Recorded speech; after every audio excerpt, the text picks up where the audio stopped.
Who am I? I'm the one with my nose in a book. And my dad never let me out of his sight. Welcome to the inn. I missed all this. Let's be young and dumb just for tonight. Done. Take me back to the origins of this. How did it begin for you? Endless Love started for me when I got a script from Joshua Safran, and I immediately rented the original Endless Love and kind of channeled my inner 13-year-old girl and fell in love with it and thought this would be a really cool opportunity to make this a modern kind of contemporary tale. It's interesting, too, because there's sort of the two love stories going on. Yes. There's the younger couple and then the older couple. Yes. And they reflect back and forth. Yes. Which one came quicker for you? Well, I love writing about marriages, and my other work, I love delving into like dysfunctional marriages, functional marriages. I love anything, any kind of domestic drama, I just love. So I really wanted to tell kind of parallel storylines. And I think right now in my life, I've struggled with both. I've had my first love, I've had difficult points in my marriage. So I got to write a lot about what I knew. But I think young love is so much fun to watch. I got the script. Gabriella was attached already. And I just read it, and I love love stories, and I love romantic comedies, and this was just a unique film in the sense of it's about two people who fall in love and that naivety, and yeah, I wanted to work with Shana. I think she's a great director. And So much of a love story like this relies on chemistry. What does a chemistry read like?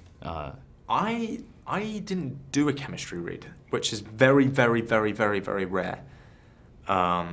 For this kind of movie. And I met, and obviously Shana knew that it would work out and I entrusted her. But we did a rehearsal period a month before we did the movie.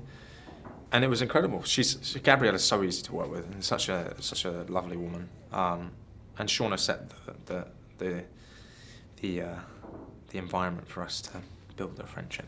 It seems like in a lot of ways you could make the argument that Hugh in particular is in some ways a protagonist of this film. Well, yeah, he's the guy that's in the way. And protagonist? I mean, he's the guy that really goes through a journey in this. He does go through a journey, but it ain't about him, it's about the kids. Mm-hmm. It's about them falling so deeply in love that they can't do anything but follow it. But at the same time, it feels like both your characters are looking at this relationship and thinking back to a time when Hugh and Anne were in love and had a very similar experience.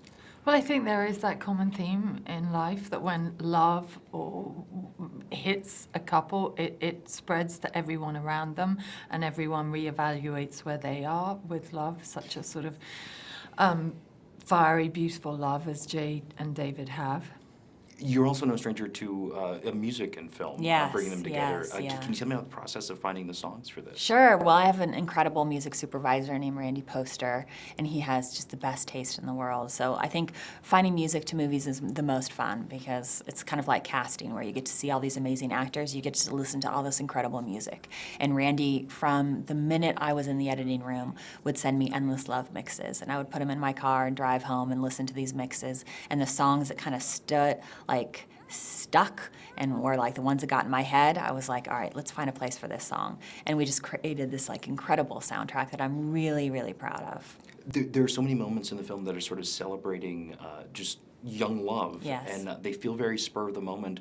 Are those very carefully planned out, or did you shoot a lot of scenes and see what looks like spur of the moment? Yeah, I mean, we had a documentary vibe to some of it, especially like the water balloon fight. I think that was so much fun for them to shoot because they were just having a water balloon fight, and we just had 3 cameras and they were all running around and just having fun. Or when we put them in that water fountain, we were just trying to find all those stolen moments, catch those perfect moments where they connected. So we have tons and tons of footage. We have 10 hours of concert footage, and we ended up using 6 shots. So we found the 6 best moments in all of that footage. So is it more just sort of finding that chemistry, or do you sit down and figure out this relationship? We talked it out, too, a lot. I think it's really good to have backstories as characters, but to be honest, I think that we did meet and talk, and that's lovely, but I think it's all about what happens on the day. So whether you're friends or not friends, it's like all the great stories about, you know, famous lovers hating each other and yet their chemistry's brilliant, and then they film a married couple and it's really boring. It's all just about playing the scene, really. It's a great bonus if you get on with someone and like them. That's terrific, but it's a side issue to actually being husband and wife. I think we're both adults, right? We both know adult behaviour. Sorry, that was funny. You made a face when I said we both adults. You know better, don't you? Do you find that on the day there are elements of the characters that find themselves appearing that you had no idea were going to be there? Yeah.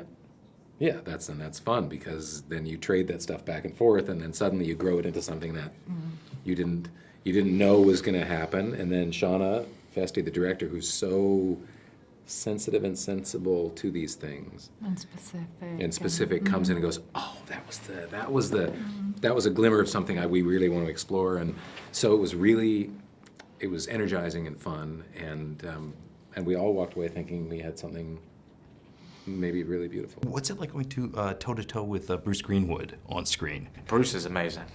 Oh, what a talent. You know, the guy is so dedicated to his craft, and really brings like an energy of just wants the best for the film. Micromanages every little detail, which only enhances everyone's intelligence on the film. As a young actor, and inspiring to have a body of work, hopefully for years to come. He's so supportive, so supportive. Yeah, I love Bruce. What's a dream project for you now? Dream project. I don't know. I don't have my next film. I'm very I wouldn't say picky. I'm just I like it. I'm so lucky to be in the business that I'm in, and so lucky to be able to make movies. But I just want to have fun, and do different stuff. I've done sci-fi, and I've done action, and I've done now romance. So who knows what's next? Your name's been thrown around as a possible Star Wars actor. Any chance we'll see you in a galaxy far, far away? Listen, if I was a part of Star Wars, I don't know if I could speak on set. I'm more of a fanboy. Like those things, it's very weird for me. Like I sometimes would prefer not to be a part of it, not in any disregard or disrespect, just because I'm such a lover of film. To watch something like that is much more enjoyable for me.